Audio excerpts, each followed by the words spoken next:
자, 이제 마지막입니다. 마지막 결사. 결사 부분에 대한 해석을 같이 한번 해보고, 마무리를 할게요.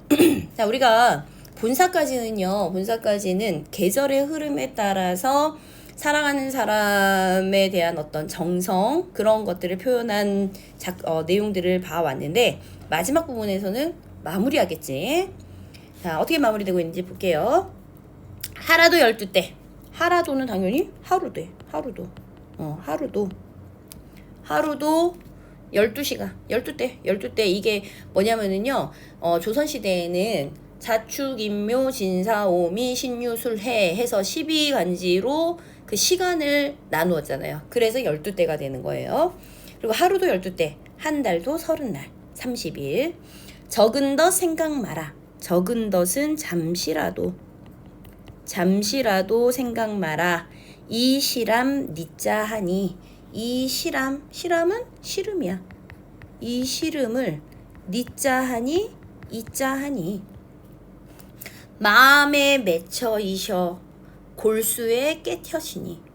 자, 내 시름과 걱정을 조금이라도 잊어보자 라고 생각했지만 마음에 맺혀서 어디에 사무쳤대? 그렇지, 뼛속에 사무쳤대. 뼛속에 너무너무 사무쳤대요. 그러니까 님을 향한 그런 그리워하는 마음이 뼛속 깊이 사무쳐서 도저히 잊을 수가 없는 거지. 님을 잊을 수가 없어요. 그래서 보세요. 편작이 열이오나. 자, 편작이라는 사람은요, 전설 속에 나오는 명의였대요. 뛰어난 의사입니다. 명의. 그 명의가 열이 온다고 해서 10명이, 그렇지, 편작 같은 명의가 10명이 온다고 하더라도 이 병을 어찌하리? 마찬가지로 서리법이겠지. 여기서는 계속 서리적인 표현 나왔어요. 이 병을 어찌하겠느냐? 어찌할 수 없다야. 그럼 무슨 병인데? 이 사람 왜 병 걸렸어? 누구 때문에 병 걸렸어? 사랑하는 사람 때문에 걸린 병인 거잖아. 흔히 말하는 무슨 병? 상사병인 거예요. 상사병에 걸린 거지. 자, 나 너무너무 님이 그리워요. 님이 너무 보고 싶어서 아파요. 몸이 아파요. 그래서 병에 걸립니다. 상사병이죠. 어와 내 병이야. 감탄사 나오죠. 어와 내 병이야. 이 님의 탓이로다. 내 병은 결국 누구 때문이다? 님 때문이래. 님이 그리워서, 님을 향한 그리움 때문에, 님을 향한 그리움으로 인해서 뭐가 됐단 얘기야? 병이 되어버렸단 얘기죠.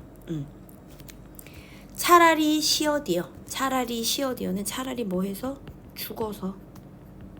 나 차라리 지금 이대로 죽었으면 좋겠어. 죽어서 범나비 되리라. 자, 범나비는요, 호랑나비입니다. 호랑나비예요. 나 차라리 죽어서 뭐가 될래요? 호랑나비가 될래요.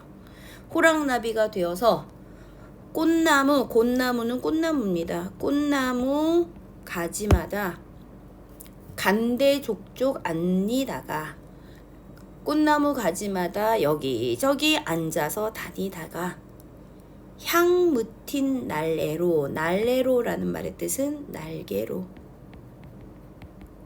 향을 묻힌 날개로 임의 옷에 올무리라.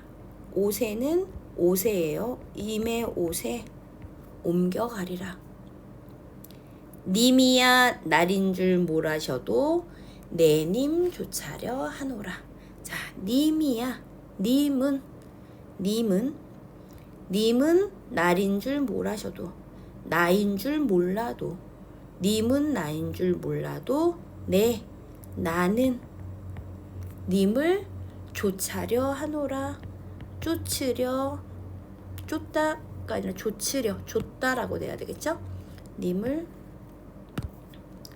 조치려 하노라. 즉, 님은 나를 몰라줘도, 님이 나를 몰라도 나는 님만을 사랑하겠습니다. 님을 향한 어떤 마음을 표현하고 있어? 일편단심을 표현하는 거죠. 일편단심을 표현하고 있어요. 충성스러운 마음입니다. 그래서 우리는 이 노래를 충신 연주지사라고 한다 얘기했죠. 자, 그렇다면 봐봐. 얘들아, 나 죽어서 뭐가 되겠대? 범나비가 되겠대. 범나비가 되겠대. 이 범나비는 곧 누구예요? 화자예요. 네, 화자의 분신입니다. 화자의 분신인 거죠. 아예 화자가 바뀐 거지. 화자가 분신이 됐어요. 그래서 죽어서 범나비가 되어서 계속 나는 님을 따라 다니겠어요. 님 곁에 있겠습니다. 라고 하는 님을 향한 변함없는 충성심, 죽어서도 나는 님을 따르겠습니다 하는 마음을 노래한 거죠. 자, 그런데 우리 여기서 한 가지만 기억을 하고 갑시다. 맨 마지막, 결사의 마지막을 보니까 맨 앞에가 몇 글자예요? 3글자. 그렇지. 요 3글자, 가사의 맨 앞에가 3글자로 시작을 하죠. 자, 요거는 뭐하고 똑같은 거야? 시조의 종장이, 그렇지. 시조의 종장 첫 구절이, 첫 어절이 몇 글자인 거하고 똑같아? 3글자. 똑같은 거예요. 그래서 글자 수도 님이야 날인 줄 몰아셔도 내님 조차려 하노라 할 때 마지막에 형식이 시조의 종장에서의 형식을 거의 유사하게 따르고 있는 겁니다. 그래서 마지막 행이 시조의 종장과 요 마지막 부분, 마지막 구절은 시조의 종장과 매우 유사한 형식을 보여주고 있습니다. 우리가 시조의 마지막을요, 우리가 시조는 항상 몇 음보라 그랬어? 4음보라 그랬죠. 4음보라 그랬고, 맨 마지막 구절은, 맨 마지막 종장은요, 대체적으로 3, 5, 4, 3의 형식을 따르는 경우가 대부분입니다. 3, 5, 4, 3의 글자 수를 가지는 경우가 대부분이에요. 아니면은 이 5 대신에 6글자 이렇게 되는 건데, 여기서도 유사하게 님이야 날인 줄 몰아셔도 내님 조차려 하노라 해서 3, 여기서는 글자 수는 조금 달라졌죠. 7, 5, 3 이런 형태인데, 글자 수 그렇지만 똑같지는 않아도 돼요. 똑같지는 않지만 맨 앞이 몇 글자로 동일해요? 3글자로 동일합니다. 이렇게 맨 끝이 시조의 종장과 유사한 형식을 보일 때 우리는 이런 가사를 무슨 가사라고 이야기하느냐? 정격 가사라고 이야기를 합니다. 정격 가사라고 해요. 여러분들 교과서의 199페이지에 보면은 요 내용이 나와 있습니다. 길이에는 제한이 없는 가사지만 맨 마지막 행이 시조의 형식과 이처럼 유사한 경우에는 정격 가사라고 한다. 만약에 유사하지 않아요, 유사하지 않은 경우엔 그럼 뭐라고 부르나요? 변격 가사라고 합니다. 다른 경우는 변격 가사예요. 우리 교과서에 나와 있는 3위 인곡은 정격 가사구나 라고 알고 있으면 되겠습니다. 자, 마지막으로 학습지 마무리 정리해서 전개할게요. 자, 시상의 전개를 살펴보면은요, 서사 부분에서는 무슨 내용이 주로 나왔었느냐? 서사 부분에서는 님과 내가 어떻게 인연을 맺게 되었어요 라고 하는 내용들이 등장을 했죠. 그리고 임과 내가 인연을 맺었었는데 지금은 임하고 내가 뭐 해졌어요? 헤어졌어요. 이별했어요. 그래서 임이 너무너무 보고 싶어요. 임과 헤어져서 슬퍼요. 속상해요. 괴로워요. 이런 내용들을 다루고 있었죠. 그래서 서사 부분에서는 임과의 인연, 그리고 이별 후에 그리움을 노래하고 있습니다. 그리고 본사에서는 계절에 따라 느끼는 임을 향한 그리움이 등장했었어요. 그래서 얘들아, 요거는 꼭 기억을 해 두세요. 각각의 계절별로 빨간색으로 합시다. 각각의 계절별로 임을 향한 사랑을 보여주는 소재가 어떤 것이 있었는지 그 심리는 어떤지 꼭 알아두셔야 합니다. 자, 봄에는 뭐였어요? 매화였죠. 매화. 이 매화를 가지고 님에게 보내고 싶어요 였고요. 여름에는 님의 뭐를 지었지? 옷을 지었죠. 옷입니다. 옷. 님의 옷을 지었어요. 그래서 자신의 님을 향한 지극한 정성. 왜? 비단으로 더군다나 금자로 그리고 오색실을 가지고 옷을 만들었으니까. 그래서 그 지극한 정성을 님에게 뭐 하고 싶다? 표현하고 싶다는 얘기죠. 그래서 이거 보내고 싶어요 하는 마음을 드러내고 있었습니다. 자, 가을에는 청광이었어요. 청광이 내가 님한테 청광을 보내줄 테니까 임금님이 뭐를 베풀었으면 좋겠어요? 선정을 베풀었으면 좋겠어요.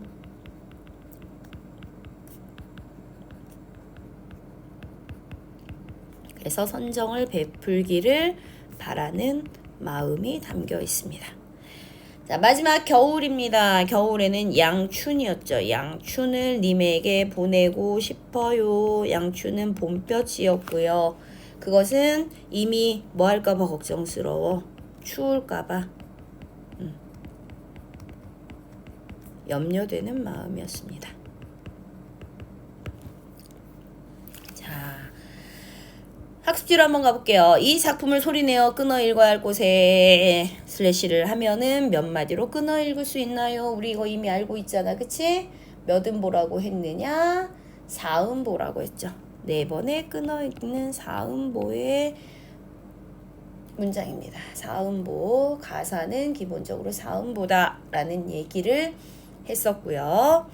자, 이러한 음보는 우리 시가에 대표적으로 사용되는 율격입니다. 가사 외에 뭐가 있을까요? 네, 시조가 있었죠. 시조가 있었습니다. 자, 이 작품에 사용된 표현상의 특징과 효과 꼭 알아둬야 되겠죠. 자, 뭐의 흐름에 따라서? 계절의 흐름에 따라서. 계절의 흐름에 따라서 시상을 전개함으로써 뭐의 변화에 따라서? 그렇지? 계절의 변화에 따라서 임금님에 대한 마음, 우리 이런 거 뭐라고 하느냐?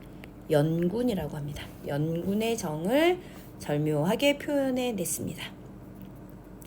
자, 그리고 이 작품은요, 다양한 비유 그리고 상징이라고 하는 것을 활용해서 화자의 정서를 효과적으로 드러내고 있습니다. 자, 여기 요 단어 나오죠? 꼭 알아둬야 합니다. 뭐 꼭이라기보다는 알아두면 좋겠죠? 자, 충신연주지사. 얘들아, 충신연주지사. 너무 지난가요? 자, 충신연주지사. 충성스러운 신하가 임금님을 사모하는 노래입니다. 자, 대표적인 노래로 노래로 사미인곡, 송미인곡이 있다라고 이야기를 했었고요. 자, 대체적으로 이러한 작품들은 임에게 버림받아 자나깨나 임을 그리워하는 여인의 노래의 형식을 띠는 경우가 많았습니다. 그래서 이 작품 속의 화자도 성별은 여성입니다. 여성이고요. 여성임을 알 수 있게 해주는 시어들 뭐뭐 있었어. 연지분이라고 하는 시어가 있었죠. 연지분이라고 하는 시어가 있었고, 그 다음에 오색실.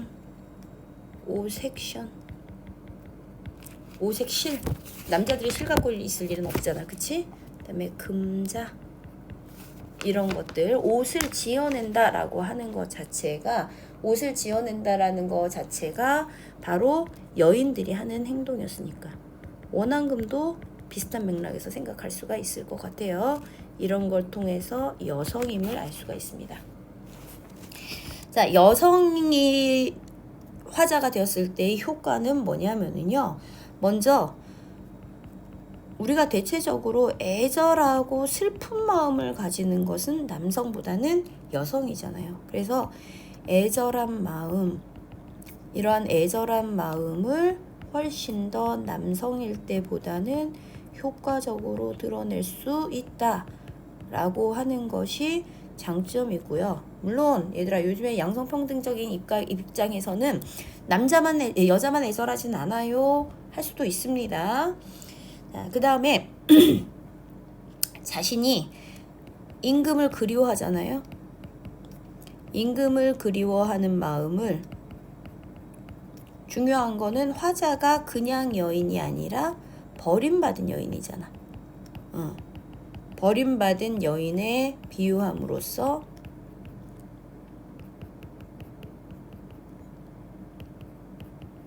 더욱더 어떻게 표현할 수 있는 거야?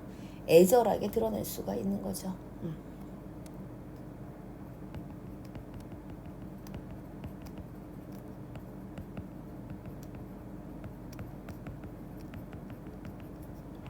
그래서 독자의 공감을 얻을 수 있다라는 얘기입니다.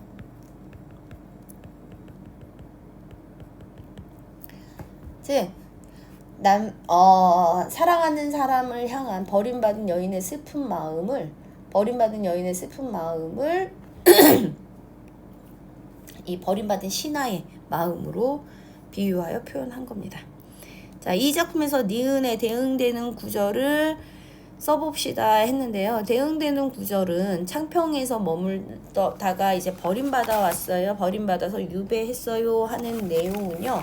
바로 어느 부분에 드러나냐면, 얘들아 여기 생각하면 돼요. 요 니은에 대응되는 구절은 서사에 있었던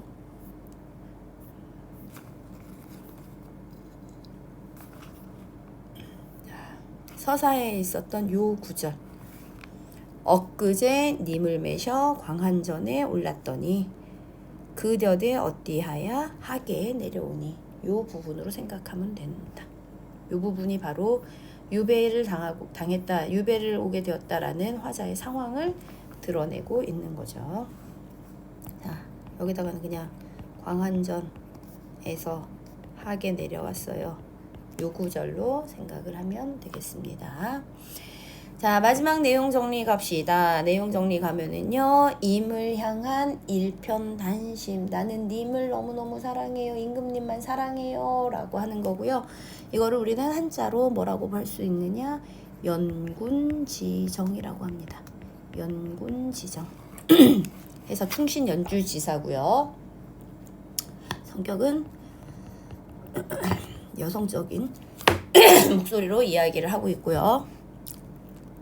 여성의 목소리에 의탁하여 임금에 대한, 그러니까 임에 대한 그리움인데, 그건 바로 임금에 대한 애절한 그리움과 충절을 노래했고요.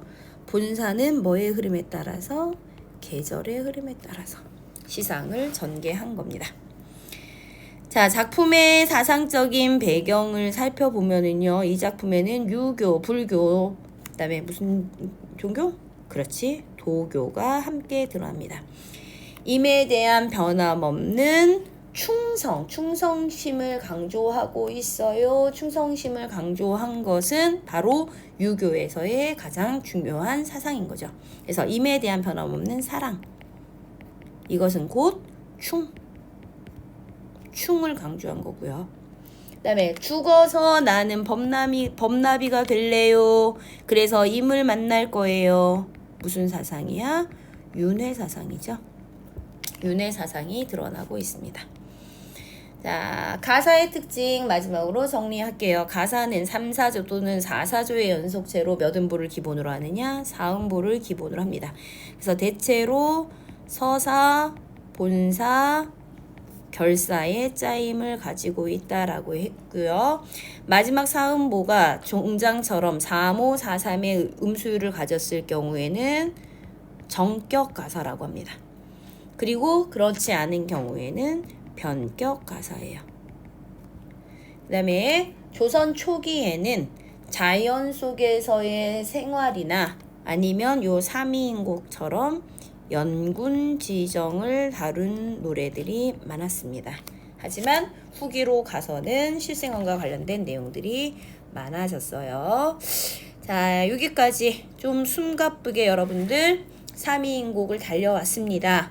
선생님이 각 반마다 진도가 조금 차이가 있고 하다 보니까, 그리고 여러분들 중에 조금 빨리 이 문학 수업을 마무리하고 했으면 하는 사람들이 있을 것 같아서 영상을 찍었어요. 영상을 찍었고, 앞으로 남은 수업 시간 동안에는 여러분들이 잘 모르겠어요 하는 부분들 자세하게 선생님이 좀 더 설명을 해줄 거고요. 영상으로 좀 부족해요, 선생님 영상에서 이 부분 잘 모르겠습니다 하는 부분들은 추가로 여러분들 요청을 하면 선생님 다시 한번 자세하게 설명할 수 있도록 그렇게 할게요. 그리고 선생님이 클래스룸에다가 관련된 형성평가 문제들은 계속적으로 올려줄 겁니다. 형성평가 문제는 꼭 풀어봐야 되는 게 여러분들 계속 강조했어요. 그 안에서 유사한 문제가 출제될 수 있다라는 거 잘 기억하고요. 그래서 꼭 풀어서 제출해 주기 바랍니다. 제출 기한은 선생님 시간을 좀 넉넉하게 줄 테니까, 시험까지 시간은 넉넉하게 줄 테니까요. 반드시 풀어서, 내가 스스로 풀어서, 베끼지 말고 스스로 꼭 풀어서 제출할 수 있도록 그렇게 해주세요. 자, 우리 시험까지 화이팅 합시다.